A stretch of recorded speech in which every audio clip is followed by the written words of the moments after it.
Should we start, Amy? Yes, let's start. Okay, so I will share my screen as a welcome sign. Let's see here. Okay. As you can see, we are going to start this workshop on how to start a virtual service learning project.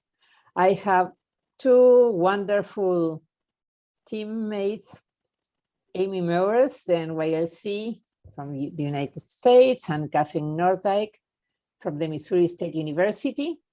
And I'm from CLAYSS, the Latin American Center for Solidarity Service Learning. To introduce ourselves, we decided, instead of reading our sometimes boring resumes, to start sharing with you our own experience in service learning. So I will invite first Amy to introduce herself through this picture. Amy? Wonderful. Thank you. I'm just excited to see so many amazing faces here today. So thank you for being with us. I'm Amy Mewers. I'm the CEO for NYLC. And we've been supporting service learning excellence for nearly 40 years. So, and have loved our partnership with CLAYSS, and I'm just excited to be part of the conference today. So I was thinking about my first service learning experience, and I didn't have the fortune to have that be part of my education growing up. That wasn't something that was happening in rural Minnesota, where I grew up and went to elementary and middle and high school. But my first experience really came in 2005 when I had been with NYLC for just a year, and Hurricane Katrina hit the US. It impacted the area around New Orleans and the surrounding area really hard. There was nearly 2,000 people lost their lives, over $1 billion worth of damage.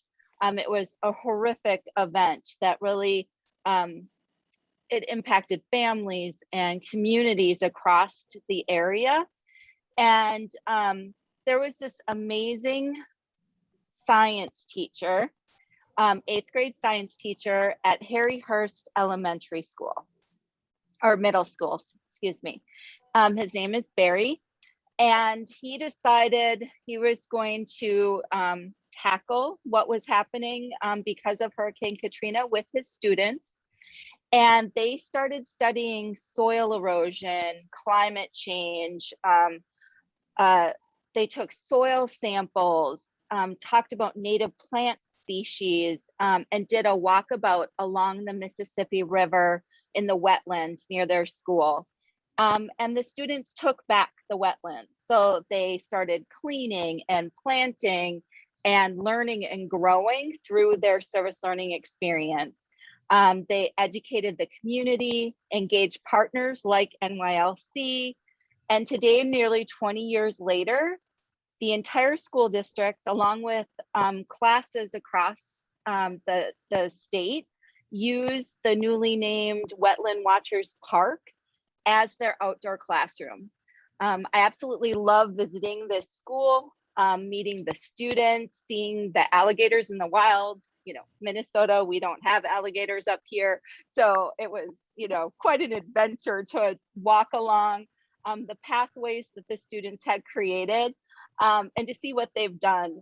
And it truly, like, for me, what they've created through service learning is this, it's what I envision every single student should have access to, no matter where they grow up, what school they attend. This is the type of learning that really creates global citizens.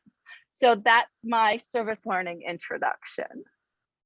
So I think Kathy, top that. I'm teasing. I'm teasing. I don't know about that, Amy.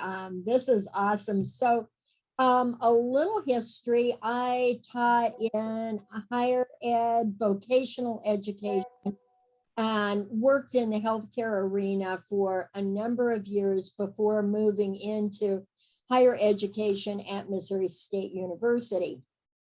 And what I had been doing for years with my students that I taught in vocational education was service learning. However, at that time, there wasn't a real big push for service learning, or even really that being a part of curriculums.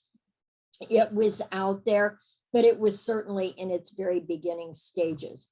When I came to Missouri State University in 2012, Missouri State University has a mission in public affairs. We're the only university in the state of Missouri that has a mission in public affairs. And that mission focuses on ethical leadership, cultural competence, and community engagement. And when that mission about at Missouri State University also came the implementation of service learning. So service learning had been here in place at the university before I came on board, but I'm about collaboration and transformational service learning opportunities for students who are in higher education. So that was kind of my focus. And what you're seeing here in this picture, we in 2013 partnered with our 7 colleges on Missouri State University's campus with some 26 departments within those colleges, our administration, over 400 service learning students, and 15 community partners that all came together for the Walkable Springfield project.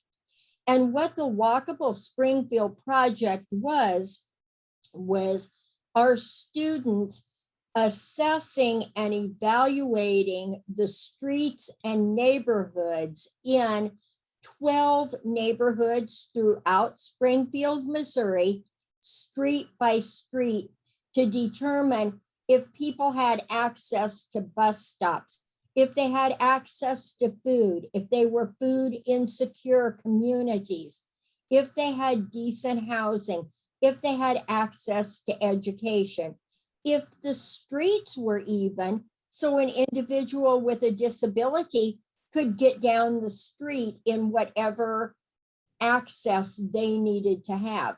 Was there lighting for safety and security in those communities?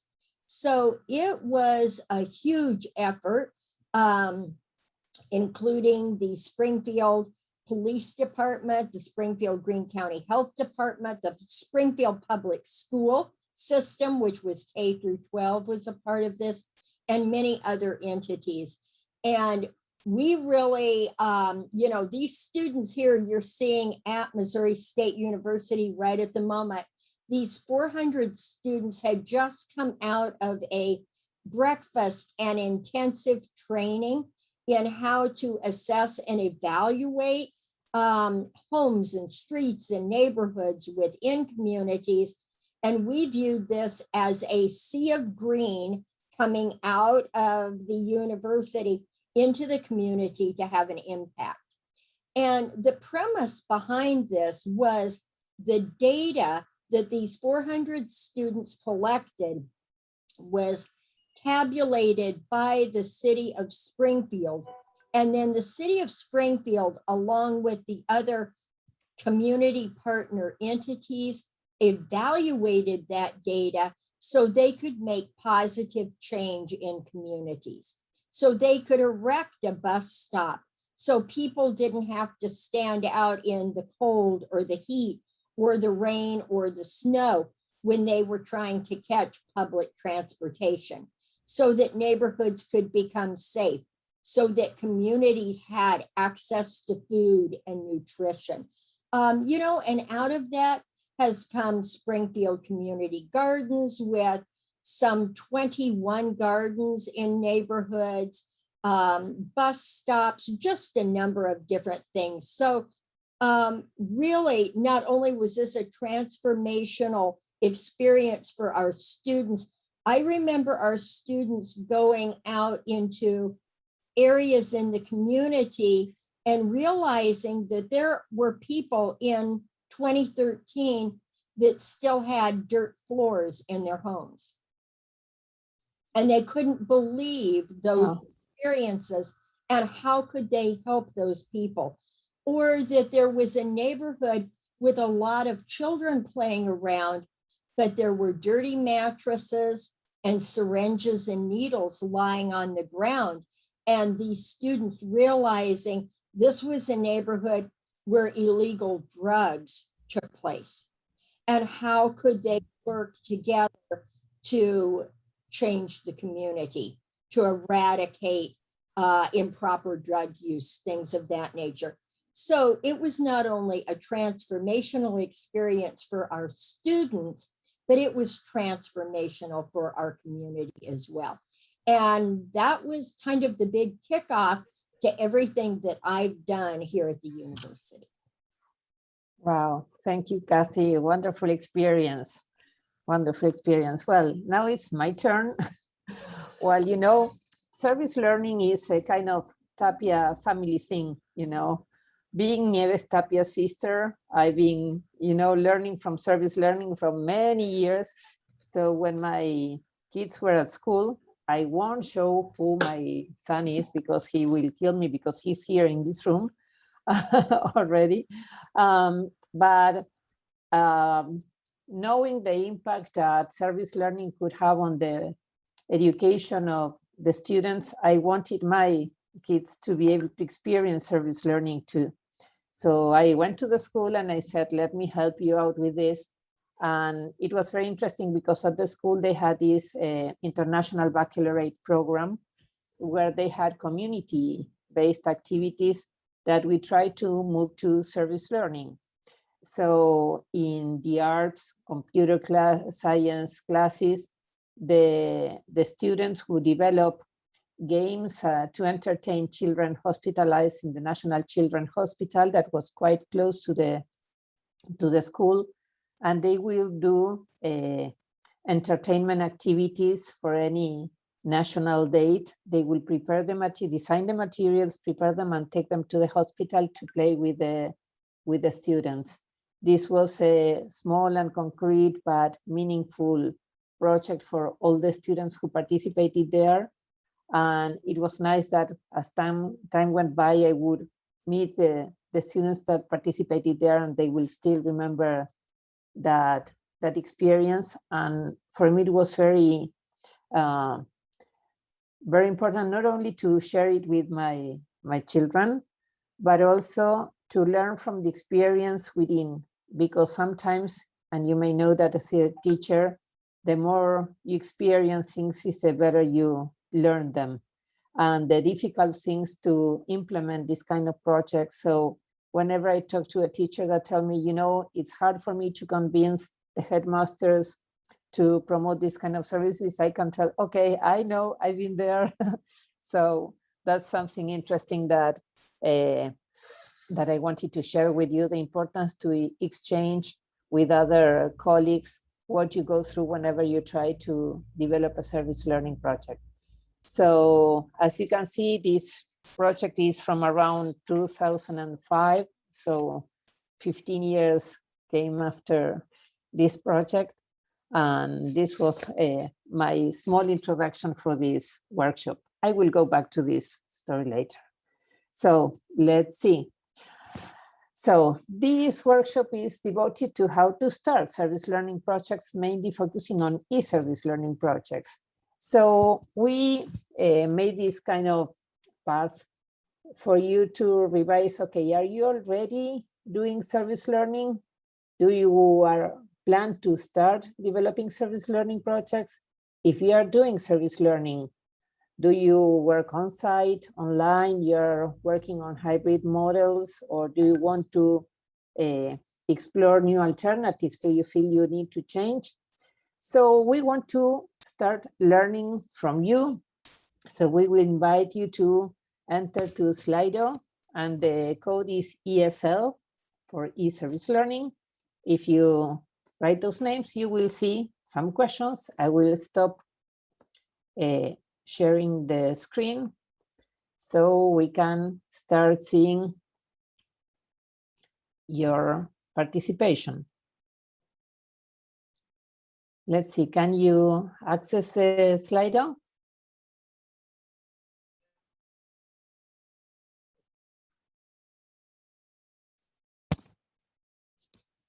Okay.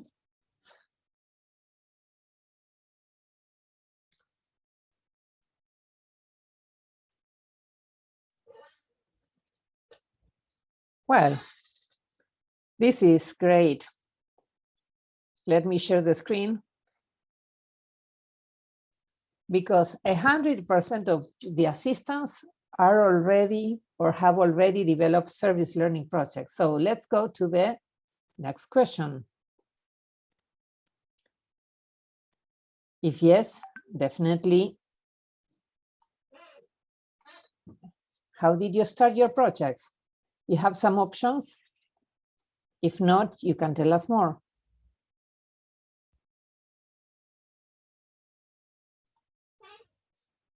Let's see if you can participate. Can you see a question?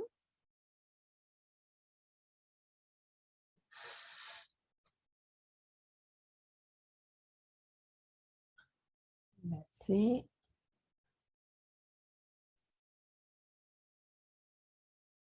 Let's show the results.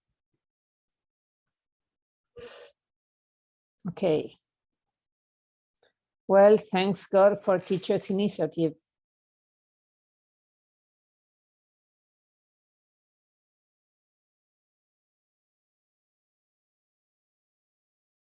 Okay, so let's move. Thank you for your responses, and let's go for the final one.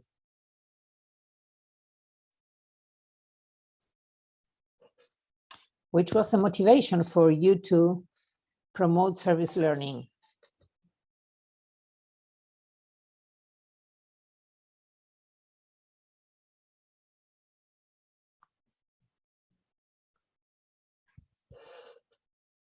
Okay, let's wait a little bit for more results.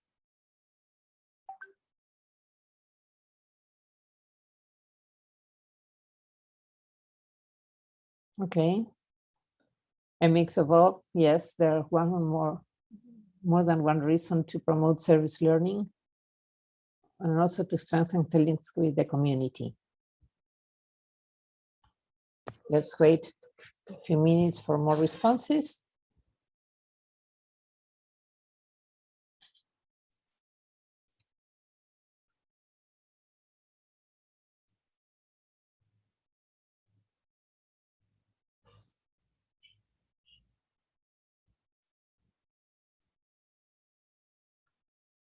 Okay, should I wait more?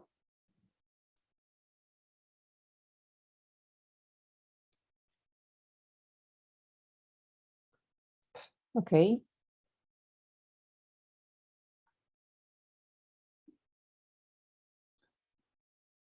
Yes, sometimes we feel that we need to do something. And also to improve our teaching practices. We need to find our, let's show it better. Okay.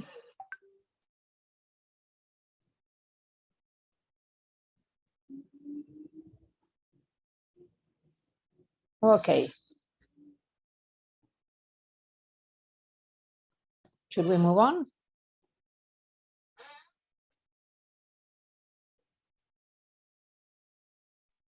Okay, here we were with our presentation. So we will go back to Kathy.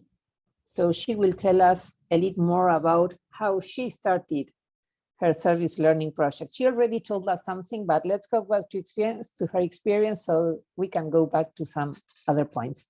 You tell me how to move along in the presentation, Kathy?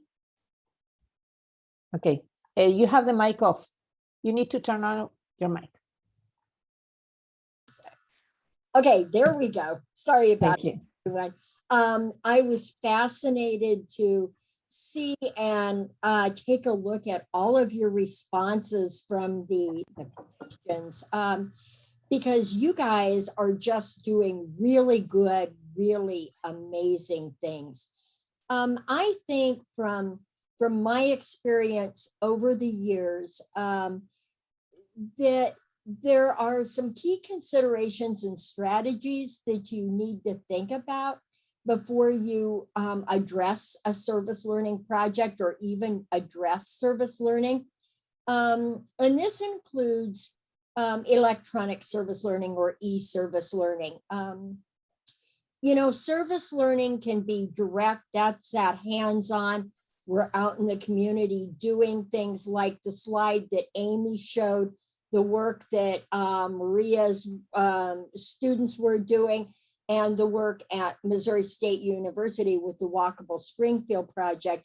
But there's also indirect service learning, there's research-based service learning, and there's advocacy-based service learning, whether you're doing it in person or online. And so you always have to think about, is technology going to be required and how you navigate that technology? If you're using technology, are there privacy issues that are associated with that? And if you're not, if you're doing direct one-on-one, what are privacy issues that might be associated with the work that you're doing? We'll talk about that in a little bit. Any equity considerations you need to kind of take a look at. And then how are you going to scale the work? What does that look like based on the number of hours requirement that students might have within your institutions of higher education, or even within the K through 12 classroom? Here at Missouri State, we have 3 types of service learning. We have what we call introduction to service learning, where students are required to do between 4 and 15 hours of work within the community over the course of the semester. We have integrated service learning, and that's where service learning is fully embedded in an existing class. And those students are required to do a minimum of 15 hours. And then our last option that we have for our students is what we call our designate component option. And that might be a biomedical science, human genetics course that's linked to an additional 1 credit biomedical science service learning course. And those students are required to do a minimum of 40 hours over the course of the semester. And so when you're thinking about, is it going to be direct, indirect, e-service learning, in-person service learning, a blend of all, you have to kind of take those things into consideration. But I think even more importantly, and next slide, please, Maria. Yes. Is really to look at the partnerships that you have, and then how you structure the learning within those partnerships. And I think that institutions really need to be able to connect the dots to have those powerful experiences for our students, where they're really critically thinking and gaining knowledge, all the while providing the reciprocity back to the community partner to assist them.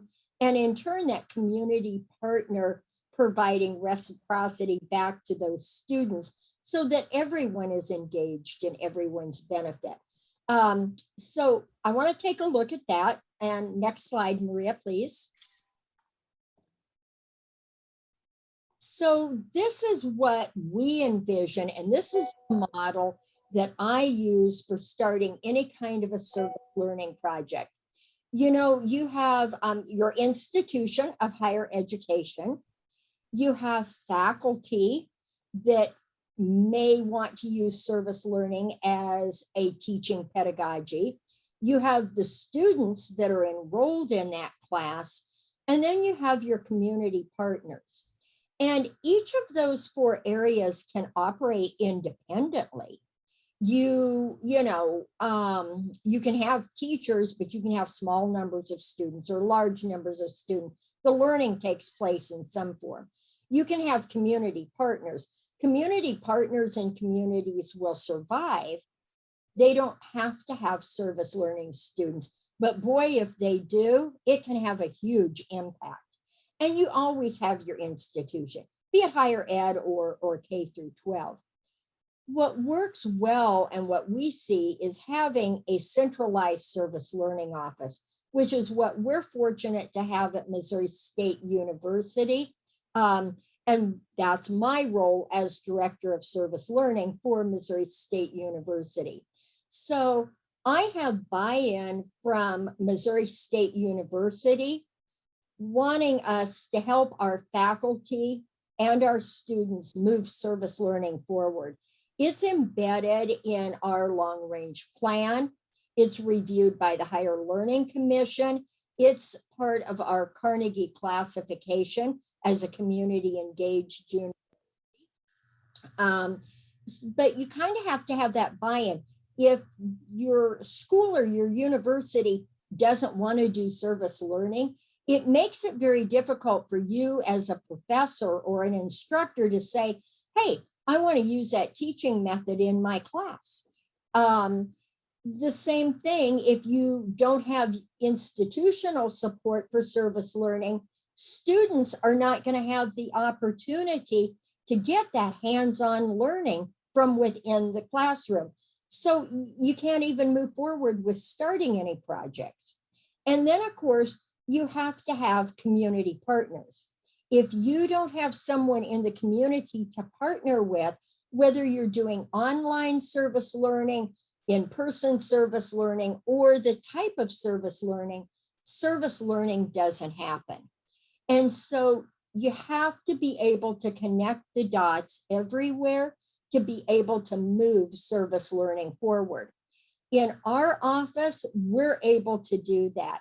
I work with about 368 faculty. We now have close to 9,000 students that do service learning. We have a president and a provost and an associate provost that are fully vested in what service learning is at our university. And we have close to 300 community partners that we work with in the Springfield area and beyond, and on a national and even a global basis. And so that's what makes service learning happen. Maria, next slide, if you would, please. So during the pandemic, we had many of our students out doing hands-on in-person service learning. We've done both. We've done e-service learning, online service learning, and in-person service learning, indirect, direct, research-based, advocacy-based for years. But when the pandemic hit, we had to move everything to remote learning, online learning. So I wanted to share some of the things that our students did and how impactful it was. We had a group of students, and these are just a few of the pictures, that either sewed or made no-sew masks. 23 of our service learning students are 1 credit service learning students that made over 500 masks that were distributed to multiple community partners so they could help to keep our community safe. So we shifted gears. They were all doing things in the field, and we contacted community partners, and they contacted us and said, here's a need. How can we make this happen? And because we have that phenomenal support between institution, faculty, students, and community, we were able to make this happen. Next slide. As part of our mask program, we also had a meals program. So it was our mask and meals initiative. And we had 69 of our 1 credit service learning students that went masked to a large warehouse where food was donated, and they packaged meals for children and families so those individuals could get food and nourishment during the pandemic. We had a period of time where we couldn't go out and do things, and children needed to eat. So how do you get food to them? You send people in that package meals, and people drive by and they pick up their breakfast or their lunch or their dinner. This was part of the Masks and Meals initiative that our students worked on. Next slide. We have a huge partnership with an organization called the Fairbanks. If you can go back one slide, back one, yeah, right there, perfect. We had 15 one-credit students that worked on assessing the community, providing health, education, and other resources during the pandemic. That was valued back to the community at over $10,000. We worked with an organization, Prosper Springfield. I called them and I said, hey, I've got to pull my students from the field. We have to have virtual learning for these students so they can receive their academic credit. What as a community partner can you do? How can you help us? We had 9 service learning students that worked on policy to make changes for K through 12 institutions for a prison to school pipeline research project. Those students got an amazing experience, and what a help to the community. Next slide, Maria. We also do a vision screening program. And prior to the pandemic, our service learning students, and you can see the 3 of them here, they participate in a clinical research project. These are pre-med, pre-optometry, pre-physician assistant students that work on this clinical research project to reverse diabetic retinopathy. And we had a number of students on this project, and we called them and said, how can we take this project and turn it into something that students can do remotely? Because obviously they couldn't during a pandemic do services like are shown here in the picture. And so they provided enough research that our students were able to continue doing this type of project and providing resources and further research on the issue of diabetic retinopathy. Next slide. So here's a little bit about the Walkable Springfield project that was prior to COVID. So it was a direct project. You can see in the bottom picture, our students out in communities assessing the safety and needs for various locations. That project, like I said, had, a number of colleges, 26 departments. We probably had 50 faculty, 400 plus students and administration that all participated in this project and provided data back to the city of Springfield. We've continued to do that project on a smaller scale every couple of years, where our students go out and evaluate to determine if things have really changed in the community or where maybe the city has fallen short and need to continue to improve things. So it's an ongoing, very sustainable project.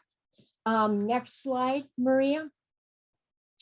A couple of other projects. The top one here is a group of pre-med service learning students who worked on a project at a K through 5th grade school in our community. It was a high poverty school. And those individuals participated in a medical explorers program where they learned not only about the body system, but they had the opportunity to explore different possibilities of careers or jobs that they could have in the medical field. And we partnered with one of our hospitals who provided these kids with free stethoscopes and gowns and gloves and hats and shoes. And this was the highlight for those kids. I'm sure that one day some of these kids will decide to become physicians or dentists or whatever it is that they do in the healthcare field. And it will be because they were inspired through this service learning project. Once again, making a difference in our community. The picture below, we recently partnered with the NYLC to address the million-word gap, really looking at how do we bridge the divide and ensure that individuals can read and write. And this bottom picture is a group of our students in a new program we have here at the university, the Bear Power program.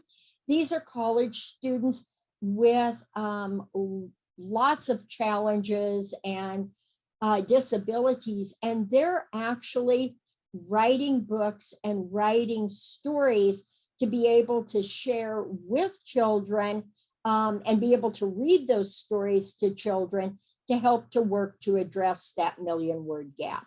Next slide.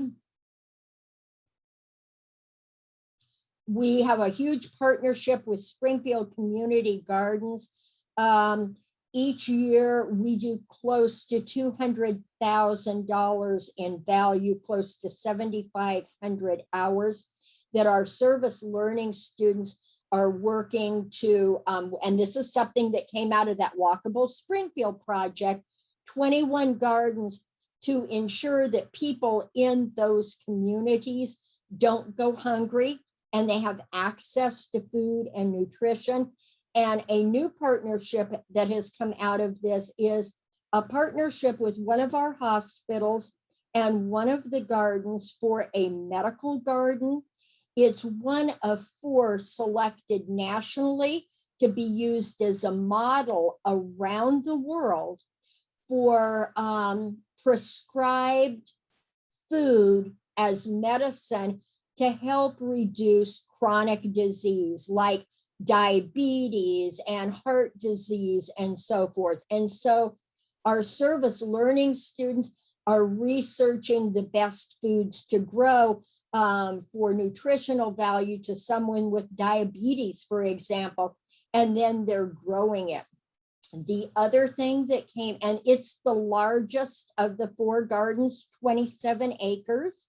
And then another thing that came out of that is the leftover produce that can't be used is now being freeze-dried and dehydrated, and meals are being packaged to give to the homeless population to help sustain them nutritionally. Next slide. This is our vision screening program. We have each year about 84 to 90 pre-med, nursing, optometry, biology, education, biomedical science students that go out in our community using this little camera that you see here called the Spot camera.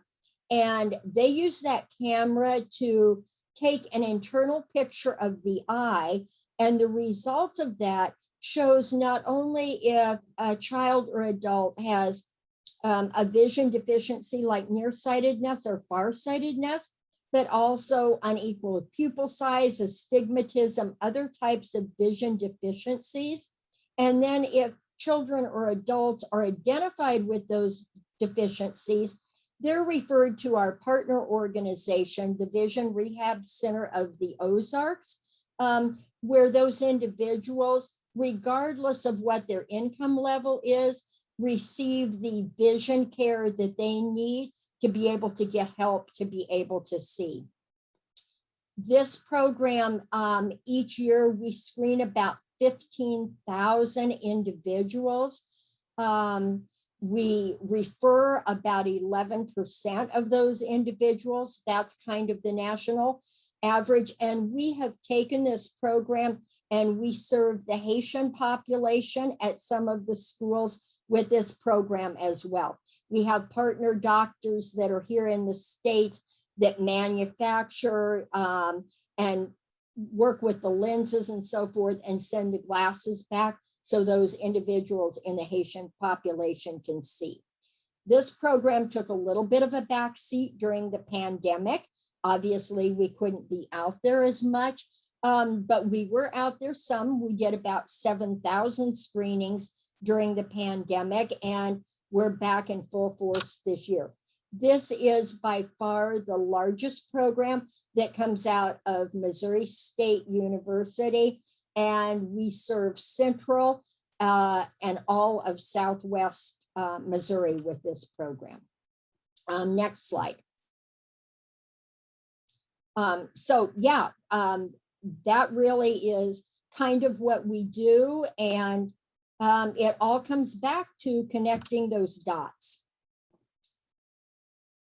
All right, Maria, thank you. Thank you so much, Kathy. Well, you know, those thoughts you mentioned at the beginning were very clear, that the importance that you need to take into account how to link them to be able to develop quality service learning projects.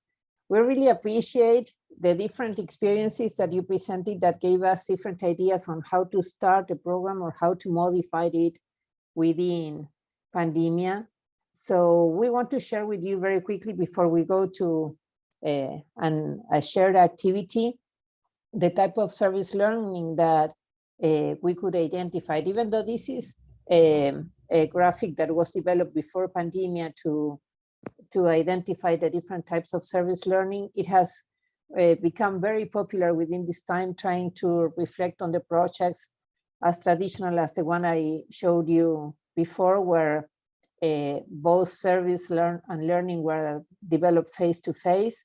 But during this time of pandemia, we could see many hybrid projects where the learning was online, but the service had to be on-site. Vaccination projects, or many of the projects that Kathy had just presented, had to be developed on-site, like the food delivery. So we could see a combination of on-site and online. We also had gathered during these years many projects that were the other way around. The learning was developed on-site, but they were developing service online like this from a Chilean university, where students from their universities could help people who was in different Latin American countries to provide advice to local producers. That service activity was developed online while they kept going to their universities. So in this time, what we could see a lot were those experiences that were developed both the learning and the service virtually. And I put this example because I remember the one that I was used to do on site. I found a very similar project that was developed completely online. This was a project developed by the students of the University Autónoma of Madrid, that they would also prepare recreational activities for children hospitalized. They were used to go to the hospital, but during pandemia, they had to move all the activities to virtuality. And the challenges that they faced to do this online, of course, they had to work as a team to develop the activities and to plan them, but also to identify, to connect the dots, like Kathy mentioned at the beginning, to identify new partners. When we used to go to the hospital, we need to make partnerships with those who would take us in the bus to the hospital. Now they had to identify partners who would take a cell phone or a computer to the children in their beds to be able to participate in the virtual activities in the hospital. So you can see many different activities, and as I also shared today in the morning, of activities that can be developed through the radio, through the TV. So in this time, what we want to share with you is to go back to the projects you have already developed to reflect on how you can keep developing learning contexts linked with social activities, how you can keep promoting students' leadership within the projects, and how you can really stay in touch with the community to identify real and verifiable solidarity projects to work with them. The key components of solidarity service learning, as we like to call it. So I don't know if Amy, are you there? I am here. Okay, can you help us through these steps? Absolutely. So one of the processes that I wanted to share with you, it works whether you're doing virtual or in-person service learning, is the 4 stages of service learning. So this is based on backward design by Grant Wiggins and Jay McTeague. And it's where we start with what we want students to learn, and then design service learning experiences that support the learning goals. So really this process helps ensure the learning and a quality service learning experience. So when we think about stage 1, we're talking about what are those results that we want for our students? Is it academic? Is it civic? Is it leadership? Is it career, college and career readiness? So what are those learning goals, and identifying those first, and connecting those through big ideas or civic problem solving. And then in stage 2, we're looking at what's the evidence of learning that we're going to collect, so that we know students actually are meeting that academic standard or are gaining those leadership skills or those civic skills that we want them to grow with. And then stage 3 is the student-centered process. This is where students are just digging in and doing service learning, right? They're investigating the issues. They're planning how they're going to take action. They're taking action, whether that's virtually, like some of the great examples that we've heard already, or if that's in person, but that's that actual hands-on getting involved in taking action. Reflection, we know, happens throughout, and then demonstrating that learning experience. And it's in stage 3 that we really get to pull out, right, that evidence. So reflection, journaling is a great way to see student growth. Demonstration, is it reports? Is it a research paper? Like, what are those different pieces of evidence that we can actually then either grade or know that we've actually met those identified desired results. And then the last stage is self-assessment. So really looking at and reflecting over the process. So this is the educator self-assessment as well as the student self-assessment. What did we learn? How can we improve? Is this going to look like for my next group of students? Or from the student perspective, what would we have done differently? What would we recommend if we're going to build upon this project, or if we're going to hand this over to another classroom? So I just wanted to share this tool as a way to really help think about how we're planning really the depth of quality of service learning experiences for our students. And then if we could, I find it, for me, this is the slide that helps put this all in perspective. It's just, what will we be able to do at the end? How are we going to know that we're successful? We're taking action, and then how did we do, right? So just for me, like I say, that just makes that first slide make a lot more sense. How are we going to know what we do, and how are we going to know when we get there? So like I say, I just wanted to share that with you. So thanks. Thank you, Amy. These are different tools that we use that we wanted to share with you to reflect on what you are doing. And before we go to the rooms, we wanted to share one that you might already know is these famous quadrants. So, it's in Spanish, it's service and learning. That thinking on the stage one, the desired results, sometimes we have learning goals to go to the community, to learn from the community.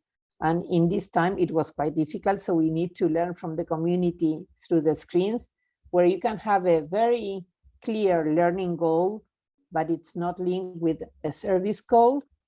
Sometimes you have clear and particular service activities that can be developed by the students, that they can solve a very particular problem that it's detected in the community, but once it's done, you know, the project is over. But you can also identify it as a starting point, because that led you to the community to get in touch with a particular need, and with a good conversation, you can start very interesting projects too. You can also have institutional projects, as many of those that we can see as volunteering programs, that can also be starting point for service learning opportunities, because you get the whole institution organized to develop a meaningful service. And even though they are not yet linked with the curriculum, they can also become interesting starting points to develop meaningful service learning activities, like this one that was developed in the Singapore University, where students who work with elders could teach them not only how to use Zoom to get into the room, but also to look after themselves with health activities to keep their bodies safe within pandemia, and also have an entertaining moment to share with their partners while they practice all they were learning at the gerontology class. So as you can see, you can identify many starting points to develop service learning. What we want to focus today, and get ready to work, we want to point out 3 key aspects. First, if you're already developing service learning projects, how could you develop? What you could keep doing during this time? What could you done in virtuality, and what kind of technology help you to do that? On the other hand, there are many things that we know that could not be developed during this time and you had to change. Well, which things you had to change that you could not keep doing as you were used to? And finally, what opportunities or what novelties arose considering the technology mediation? Or what other new projects different from what you were doing that you could start? So we will ask Agustina, who is one of our helpers, to spread us in small rooms so we can get to know each other better, share our experiences, and in 30 minutes reflect on these 3 aspects: what worked, what did not, and if not, what's next? What could you do to be able to develop meaningful service learning projects during this time? So Agustina, can you help us to spread in small rooms? Yes. How many we should open? 5 rooms? 6 people? Yes, please. Yeah. So we will have time to talk to each other, learn from each other, and please share your comments in the Padlet that you will find the address in the chat room. Yes. Thank you, Candelaria. Perfect timing. So please accept when you are moved to the small groups, and remember to share your comments or reflections. In 30 minutes, we will be getting back to the general room.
Okay, we are back. Agustina, let me know when we are all back here, please.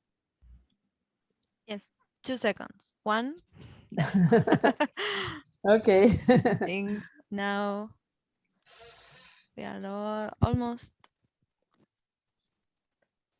ready. Okay, what a great opportunity to get to speak with each other, at least to learn better from other experiences. So I don't know, Candelaria, are you there? Yes, I'm here. Okay, can you tell us what we can learn from this moment together? Of course. I'm gonna share the screen in which we can see the Padlet where we have been adding our contributions. Wow, great. And first of all, congratulations to the amazing exchanges that you have been working on in the groups. I have seen and read your comments and I have heard what you had to say. Sometimes there were more questions than comments, but that's also important because if we are thinking on how to continue or how to start new things to do, well, this is a great starting point, right? Not having answers from the beginning is a great starting point. So there were many different contributions regarding these 3 questions.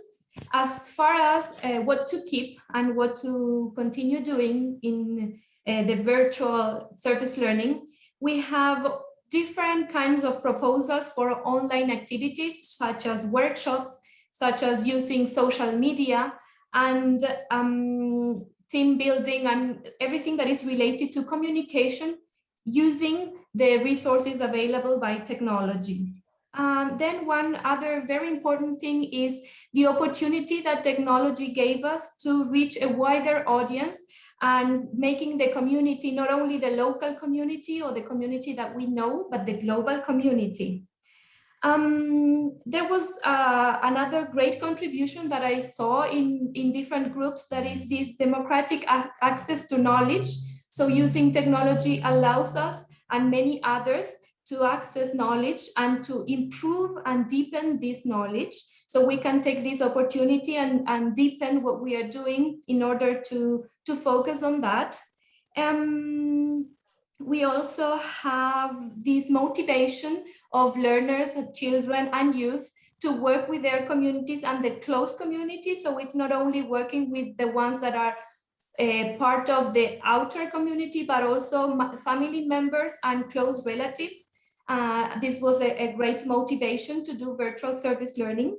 And 2 other things that have to do with the key aspects of service learning, that is to continue to involve students in projects, even if they are virtual projects, and also to continue studying and getting and connecting with the community.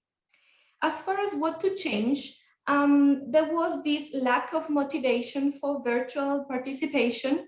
This face-to-face and on-site community service was a bit more motivating because it involved the whole body and the connection with the people. So shifting to virtuality was something that created some students to stop doing service. So this is something that we have to change, how to motivate students and kids and youth to engage in virtual service. Then there were many projects that changed. For example, botanical projects that had to do with planting, on creating gardens, that had to change, and they, instead of going out to the gardens, they started to create dissemination materials. So again, communication was an important point here, and how to change what we were doing on site to communicating and sharing our knowledge virtually. What we have to change is the link with the curriculum. So think of our curriculum in terms of communicating via technology, and this represented a challenge because in some places the access to technology is not allowing many people to do service learning. So what it has to change is to provide further access to technology to the communities that we are addressing with service learning. And of course, connecting with other communities. So maybe I said this before, but if we haven't done so, this is a great opportunity to connect to others. And this can be from rural to urban spaces or from different age groups and so on and so forth. As far as how to start, we had comments that were related to the key elements of service learning. So there were many questions from people that did not do service learning before, so they didn't know how to do it, even virtually or on-site. So some of the comments were related to the 3 key elements.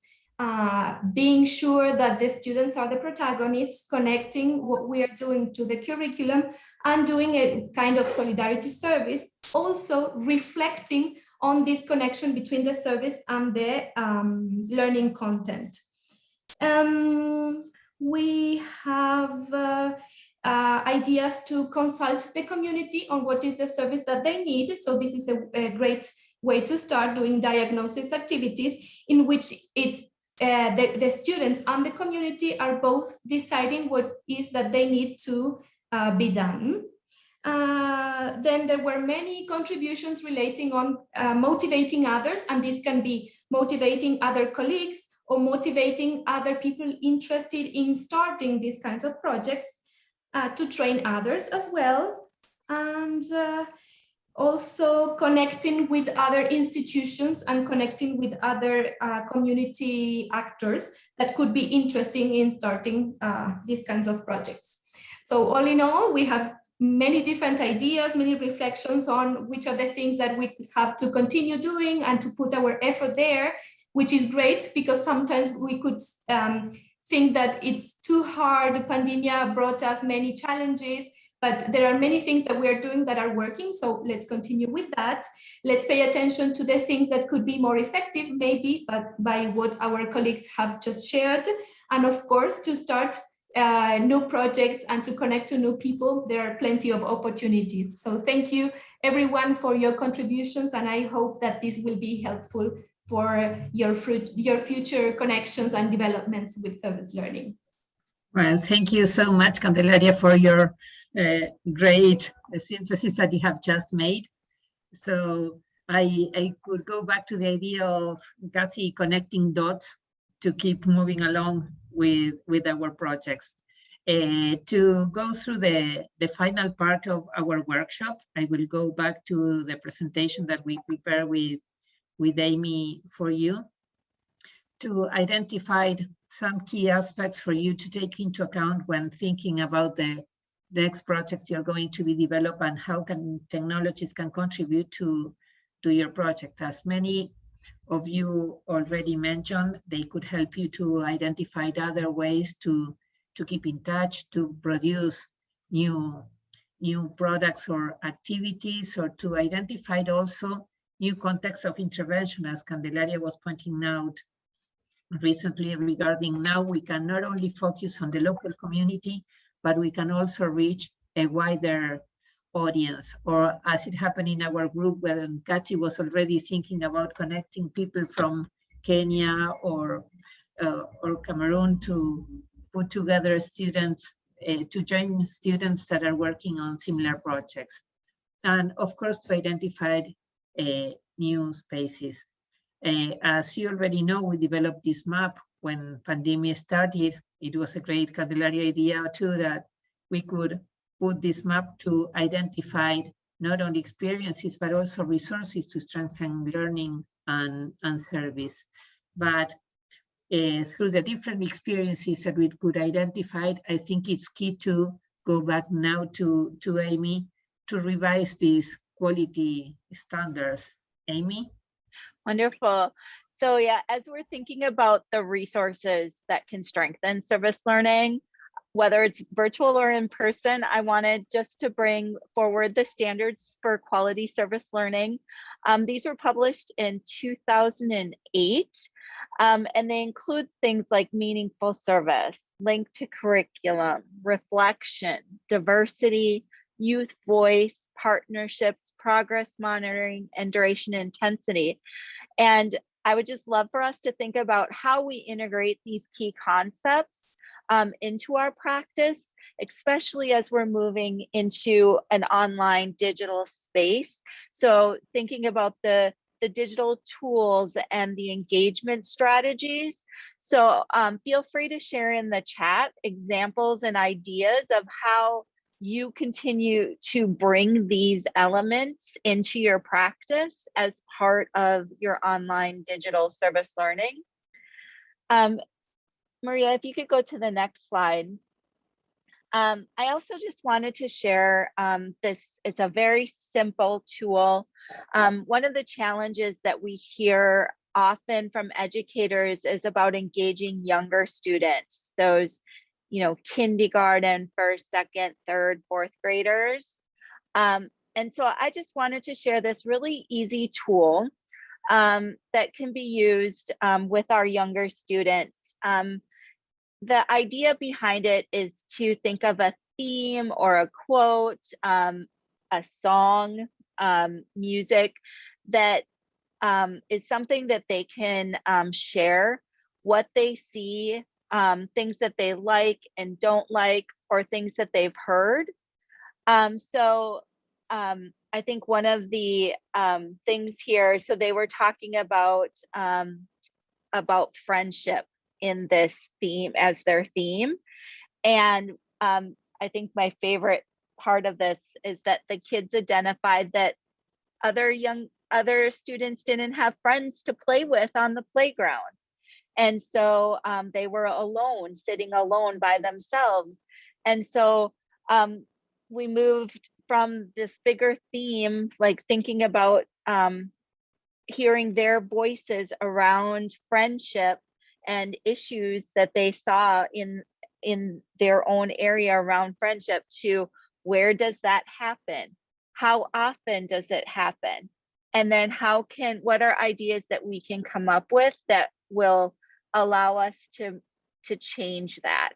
So the students in this example, again, that kids didn't have friends to play with, it happens at recess every single day. And they decided they were going to come together and play games together and not go off in individual groups. So it's just a simple tool, but just a way that we can really, it can be used online, right? To feed in and get ideas from students, so that even our youngest children can actually be part of the service learning process. So I just thought this would be a good thing to share. And again, you can see different themes that were discussed at different times and how they moved along the process.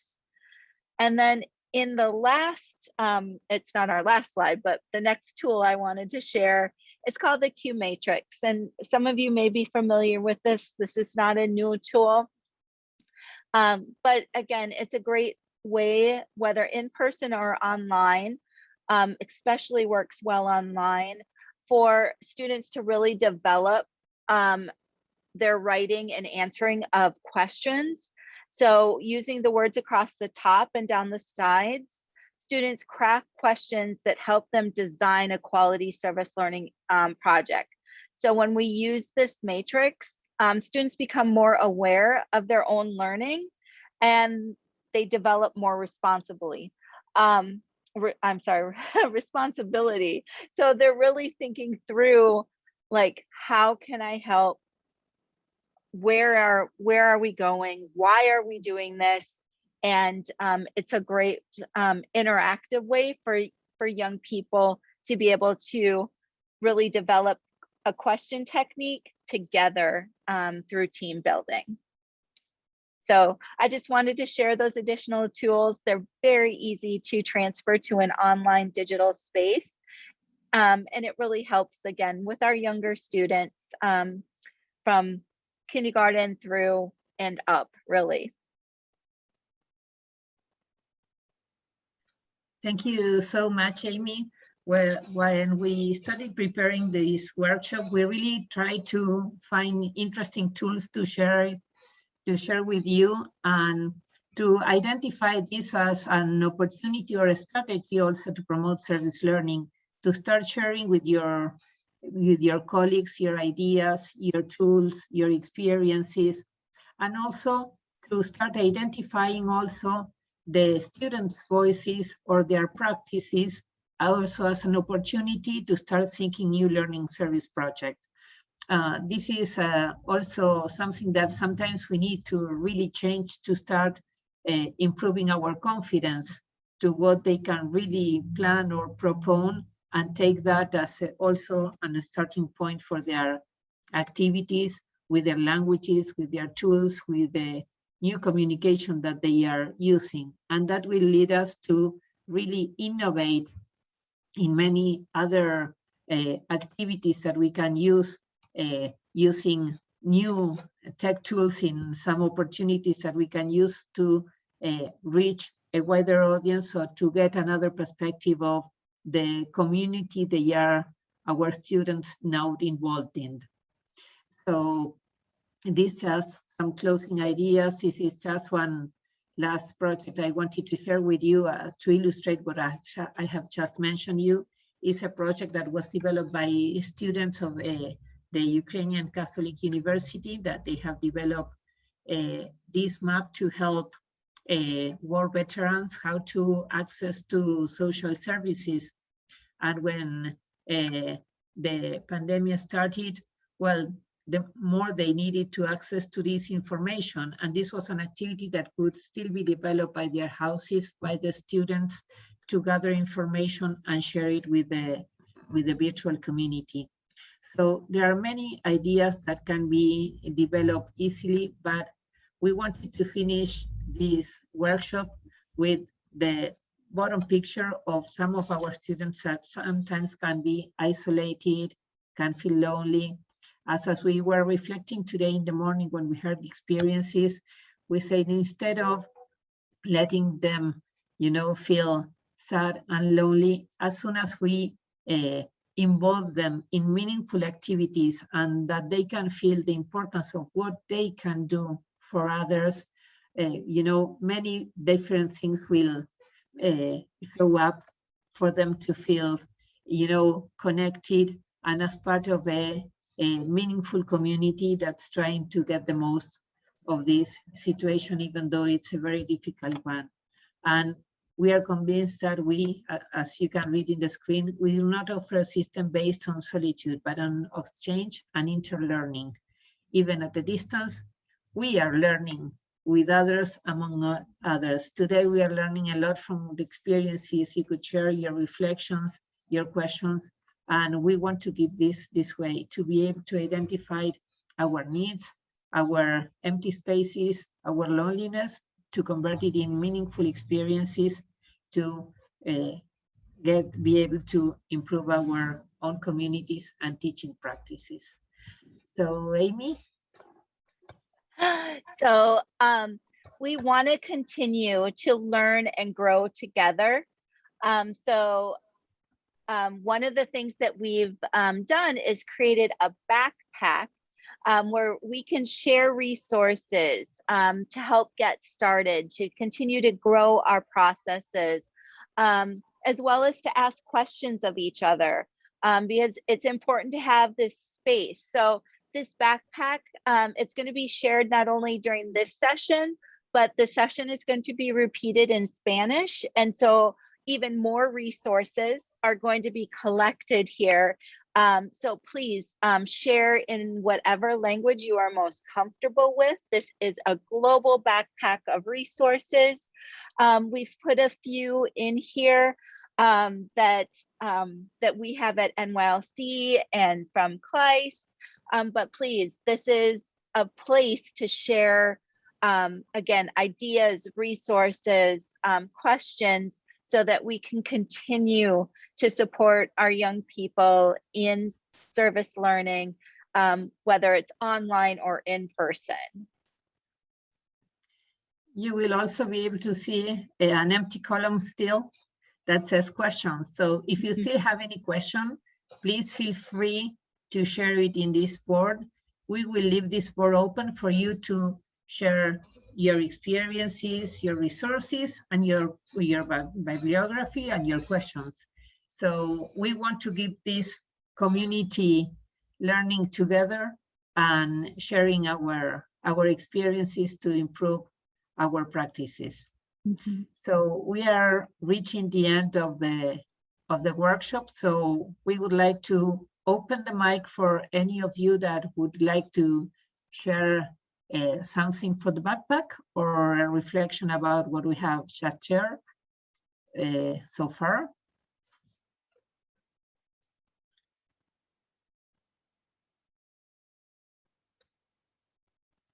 I don't want to say any name, but I would like to invite someone in particular to share his reflections. A dear friend of us. I'm happy to share some reflections. Right? Thank you. Thank you, Andy. Thank you very much. No, this has been an excellent session, really full of great ideas and very inspiring, especially as we have to think about the future.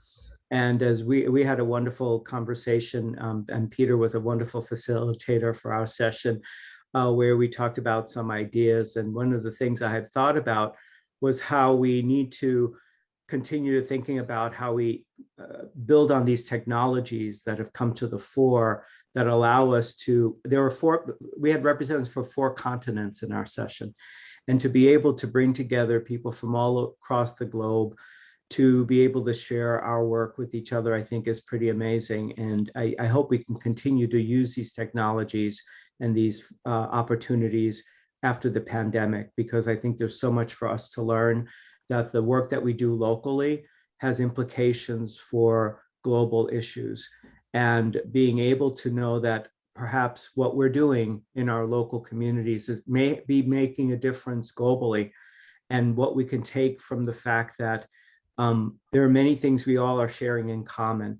And if we all can be contributing to something in common, and not just seeing that this is a little piece of work that we're doing, but really connected to other things, I think it can really show us that we can make a difference.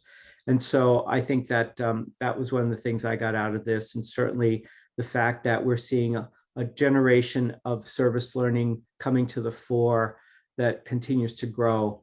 And that is really exciting. And I hope that we continue, just like I said, to have these conversations. So thank you for hosting and allowing us to be part of this reflection. Thank you so much, Andy, for joining us, and for so much we have already learned from you. So thank you very much. My pleasure. Thank you. Well, any other comment before we have to leave the room for the closing session? I would just like to say my final reflection is that there's so many amazing things happening even during this global pandemic. And the more that we engage young people as solutions, the better off we will all be. And the work that each of you is doing is amazing. I learned so much. And so I just say thank you, and continue on with the amazing work that you're doing. Thank you. I second everything that both Andy and Amy have mentioned, and you as well, Maria. Thank you for the opportunity to be here. And, always think about, no matter what that size of the school is, or whatever that grade level, or if it's, K through 12 or higher education, whatever that looks like, we have a wealth of resources within our school systems where we can have a dynamic impact in communities around the world to make a difference. We have the opportunity to inspire those students to do great things and to be world changers through the work that they do through service learning. Well, last call. I just want to thank each of you for being here, for letting us learn from your experiences. And, I'm convinced that tonight when we go to bed, we will say, okay, we can't change completely the world, but at least we are trying, and we are already changing our students' life to see how much they can do for their communities, and that there's still hope, even any pandemic or anything that might happen to all of us. So thank you for sharing this hope. And well, let's keep connecting and enjoying our seminar that we still have another full day to share. Wait, before we all go, because if this is the, I think, the most global and multicultural workshop of all, we would like to all turn on your cameras so we can take a picture and Yeah, then great share it idea. on Great the idea. net, the social media, and you can all retweet and repost everything. So Smiling Oh, thank you. faces. smile, yes. Say hi. Bye-bye. Bye-bye. Thank you. Thank you very much. Thank Thank you. you. In the chat you have all the YouTube channels, so if you can join us in the last session there. Okay. Okay. See you there. Take care. Bye. Thank Bye. you. Thank you. Bye. Thank you very Thank much. you. Everyone. Bye-bye. Thank you, everyone. Bye-bye. Thank you for Thank joining us. you. Thank Bye. you. Okay. Thank you, Kathy. Thank you, Amy. Bye-bye. You were just great. Oh, You're you Bye, were Popular amazing. team. My pleasure. What an honor. Absolutely. Bye-bye. Bye-bye. Thank you for joining us.